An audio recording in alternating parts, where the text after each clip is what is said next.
Ayan, shoutout sa ating lahat dyan. Nandito tayong muli sa ating munting channel, Hayat's Mix Vlog. At andyan, mayroon tayong re-reactionan tungkol doon sa sponsor na nag-sit up na papag-usapin sila si Ido at si Beyonce. Lumabas siya after ng isang linggo sa mga pangyayari. Galing, di ba? Bakit kaya ngayon ka lang lumabas? Louis Vuitton. Louis Vuitton, na ikaw pala ang pasimuno. Pero bago ang lahat, tayo ay mag-shoutout muna sa ating mga kasamahan dyan sa The Empowered Woman. Andyan si Ate Lydia Nabida, Jacqueline Ducusin, Ermagalo Mix Vlog, Kaberks TV, Hasa 26 TV, Cell TV PH, Ate Glo Official, at ang inyong lingkod, Hayat's Mix Vlog. At shoutout na rin natin ang Team Guapa, ang dalawang charity vlogger ng Team Guapa na walang iba kundi si Dr. Love at si Ridzen Vlog. At huwag nating kalimutan guys, ang ating dalaga, Beyonce Official. Kaya ako ay magpapasalamat sa mga patuloy na nagsusuporta kay Beyonce na andyan sila nagmamaraton. Kaya maraming salamat sa inyo. Kahit hindi yan magla-live isang buwan, ay wala yang problema. Kasi andyan naman kayo nagmamaraton sa mga video niya. Pero wag lang sana niya pahintayin din na isang buwan mag-live din siya kahit o mag-upload siya kahit short video. Gawin niyang premiere, di ba? Para naman makikita ng mga supporters niya na andyan siya, tuloy pa rin ang buhay kahit sa mga pagsubok. Kaya balik tayo dito sa sponsor. Sa sponsor na pabida-bida. Sponsor ka nga ba? Ako po. Sponsor ka nga ba, Louis Vuitton? Kasi balita ko ay utusan ka lang eh. Utusan ka ng mga sponsor. Totoo ba yon, Louis Vuitton? Tinatawag kitang Louis Vuitton eh. Kaya, anong napapala mo? Sinisit up mo at nagsinungaling kayo sa magulang. Ikaw magulang ka, kung gagawin sa ibang tao, sa anak mo, matutuwa ka? Matutuwa ka? LV Vuitton? Louis Vuitton? Matutuwa ka? Hindi ka matutuwa. Magulang ka din, ina ka. Pero bakit mo nagawang ilihim? Para i-sit up mo yung dalawa? Para saan? Para saan? Pero pakinggan natin yung mga sinasabi niya at dito tayo magbibigay ng ating opinion. Talaga ang nag-message kay Eds na sumunod.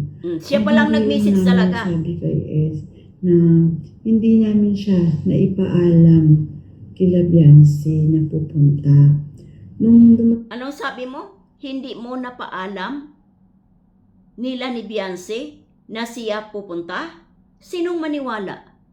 Sinong maniwala?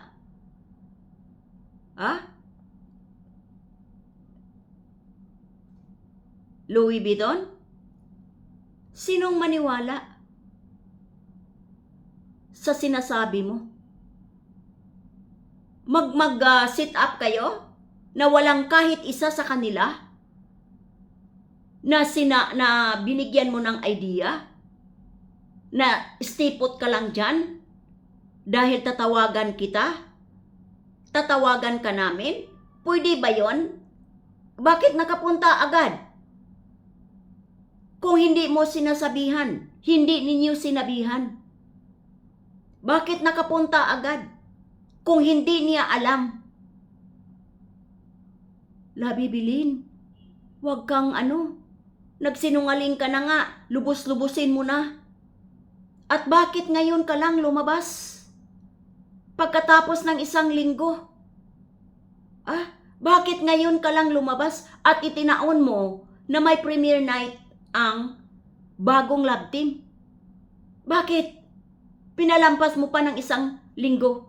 Tuloy tayo. At nung dumating po si Eds, pumasok po, umupo sa lamesa kung saan kami nandun. Tapos, Kinumusta ni Eds si Bian. At yun, nagkausap naman po sila. Pero kinumusta si Beyonce ni Ido. O tapos, anong nangyari? Nakikinig kayo? Nag-record din ba kayo? Katulad kay Kapiste? Para mayroon kayong ebidensya na sila ay nag-uusap? Tanong ko sa iyo, Labi Bilin. Nag-record din ba kayo? Palihim? Para maririnig ninyo, may souvenir kayo na patunay na nag-uusap sila? Kasi base sa naririnig mo, naririnig namin, aakmang tatakbo si Beyonce at nahawakan ang kamay? Tuloy. pilit na kinukuha ni Beyonce ang susi ng motor kay Tinay. So, nung nakuha niya na, So, pinipilit kunin ang susi kay Tinay. So, ibig sabihin, ayaw niya makipag-usap. Kasi doon sa salitang pinipilit, kinukuha ang susi ni Tinay. So, ayaw niyang makipag-usap. Dahil kung gusto niyang makipag-usap, hindi niya pilit kunin ang susi sa motor kay Tinay. Labi Bilin? yung susi, lumabas siya na masama ang loob sa nangyari. So, Kahit sino, sasama ang loob talaga. Dahil niluluko ninyo siya. Niluluko ninyo siya. Ano ang iisipin ng dalaga? At sasabihin mong hindi alam ni Ido na andoon si Beyonce. Sinong maniniwala sa inyo? Kayo ang kadikit ni Ido. Mabuti sana kung hindi alam ng kalahatan na hindi kayo dikit. Idikit kayo. Magkadikit kayo. Paniniwalaan ba kayo na hindi ninyo binigyan siya ng tips? Na istipot ka lang sa araw na yan, huwag kang umalis kasi gagawa kami ng paraan? Huwag mong sabihin na hindi alam. Walang alam. Labi Bilin. Dito pa lang sa sinasabi mong pinipilit, ni ate, kinukuha ang susi kay Tinay, talagang may mali ang ginagawa ninyo. Dapat lang yun ang maramdaman talaga ni Beyonce kasi niluloko ninyo siya. Niluloko ninyo siya. Hindi po namin siya pinapayagan mag-drive kasi po, yung safety pa rin po ni Bian ang inisip namin. So, Safety ni Bian ang iniisip ninyo para ka diyang nagdadasal. Para kang nagdadasal habang nagsalita ka. Labi Bilin. Safety ni Beyonce pa rin ang iniisip namin. Yung panluloko ninyo, yung pag-sit up ninyo sa kanya, safety pa rin ba ang nasa utak ninyo? Kung safety ang iniisip ninyo, safety pa rin ni Beyonce ang iniisip ninyo? Sa panluloko pa lang ninyo, may safety pa ba kayong naiisip? At bakit pilit niyang kunin yung susi? May dahilan. Ayaw niyang makipag-usap. Kaya totoo yung sinasabi, ayaw niyang makipag-usap ni Ido. Kaya pilit niyang kinukuha yung susi doon kay Tinay. Huwag ninyong sabihin na sweet na sweet. Kasi kung sweet na sweet silang dalawa nang nagkikita, hindi pilit kukunin ang susi kay Tinay. Huwag ninyong paglukuhin ang mga tao. In-explain namin kung bakit namin nagawa yun, Nag-explain kayo kung bakit ninyo nagawa yon. Anong sagot ni Beyonce? bakit nangyari yun. Sinabi po namin na gusto namin po talagang mapag-ayos po talaga sila. Gusto ninyong mapag-ayos talaga sila. Bakit kailangan pa ninyong mag-ayos silang dalawa? Di ba nung part 99, di ba nag-chickan sila? Anong sabi ni Beyonce doon sa part 99? Di ba okay naman tayo? Bakit nyo pa pag-ayusin? Okay sila at pumunta si Ido kasama ang magulang. Bakit kayo pa ang may talaga na pag-ayusin sila? Ayaw ninyo yung magulang pumunta doon at mag-usap? Hindi kayo kontento? Gusto talaga ninyo na kayo ang gumawa ng paraan? Gawa ninyo ng pagsisit up para sila magkausap? Para sila magkaayos? Hindi kayo kontento nung ginawa ng magulang? Hala, Bibilin, anong kalukuhan tong mga pinagsasabi mo? Sponsor lang kayo. Magulang yung pumunta sa pamamahay nila ni Beyonce. Style mo bulok. Na kahit hindi po para ibalik ang EDSI, hindi po para ibalik ang lab team. Ay sus, para hindi ibalik ang lab team, para hindi ibalik ang EDSI. Hayaan ninyo ang panahon na magkabati sila na kusa. Dahil nga nung sila ang magulang pumunta sa pamamahay nila, yun na yun ang paraan na magkaayos sila. Bakit kayo pa ang gumawa ng paraan? Para maging kontrabida si Beyonce? Diyan sa bagong ginagawa na love team? At ngayon ka lumabas na may premiere? Para lalong maraming magagalit kay Beyonce?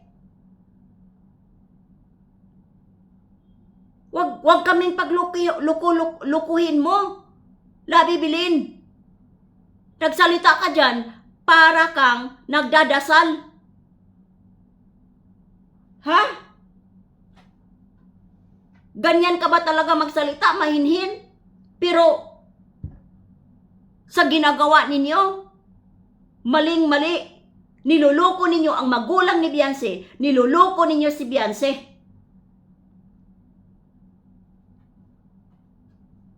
May lakas ka pang loob magsalita. At bakit hindi ka nagsalita ng gabing iyon pagkatapos ng pangyayari? Bakit pinaghintay mo pa ng lumampas ng isang linggo saka ka lumabas? Pinag-aralan mo ba ang script? Kung ano ang sasabihin mo? Instead na natahimik na ng isang linggo, gumawa kayo ng issue na naman, tapos nang tumahimik na naman, andyan ka, lumabas ka na naman, panibagong bukas na naman sa issue na kayo mismo ang gumawa. Labi Bilin.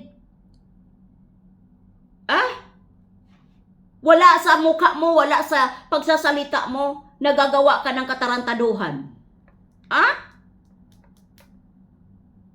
Hindi po para ibalik kung ano man ang dapat ibalik. Ang tanging gusto lang namin ay magkaayos silang dalawa. Yun lang po ang intention namin, wala nang iba. Yun lang ang intensyon ninyo, na magkaayos sila. Hindi kayo kontento nung magulang ni Ido pumunta doon sa pamamahay nila ni Beyonce, nag-uusap para matigil at maayos ang mga gusot-gusot. Hindi kayo kontento doon. Gusto ninyo kayo talaga. Kayo talaga. Hindi kayo kontento sa magulang.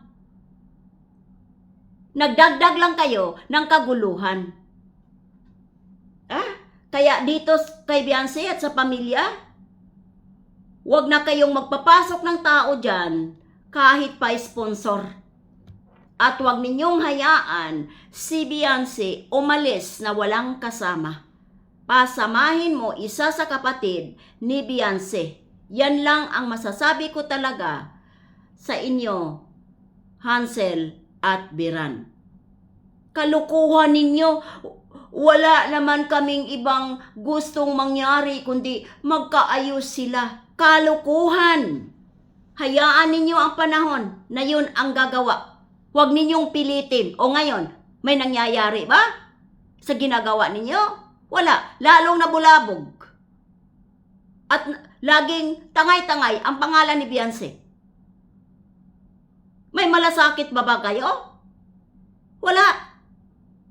Para uminit lang uli ang pangalan ni Ido. Kasi matamlay na ang kanyang mga vlog at live. Kaya hanggang dito na lang tayo. Huwag tayong mag-skip ng ads please. Maraming salamat sa mga suporta ninyo guys. Team Guapa, Team Beyonce supporters, maraming salamat sa inyo. Mag-ingat palagi dyan sa Pinas. Ulan ng ulan, may bagyo daw parating na 2 bagyo. Kaya mag-ingat, dobling ingat. Kaya bye-bye and God bless sa ating lahat.